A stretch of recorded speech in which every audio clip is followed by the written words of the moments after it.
এই ছোট বোনের কথাগুলো শুনে যান আপনারা। ঈদের দিন বিকেল আমি ঘুরতে গেছিলাম। ইমরুল, হাসান আর একটা লোক জানি কে ছিল আমি চিনি না।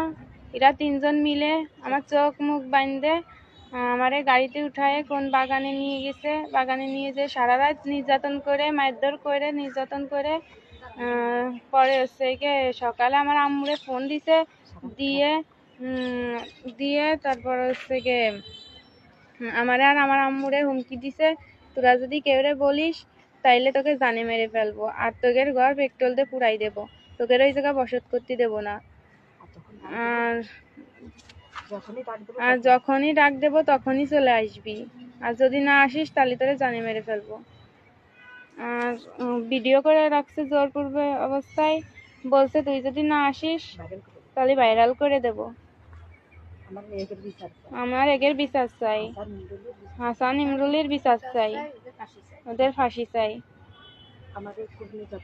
আমারে খুব নির্যাতন করছে, আমি ধৈর্য ধরতে পারি না। আমি সারা রাত খুব কষ্ট পাইছি, ওরা আমারে খুব কষ্ট দিছে। ওরা 3-4 বার করে এক একজন আমার কাছে থাকছে, আমারে বেইজ্জতি করছে। আমি ইমরুল হাসানের ফাঁসি চাই, আর ওরা আমাদের মাইরে ফেলে দেবে সেই সব হুমকি দিছে।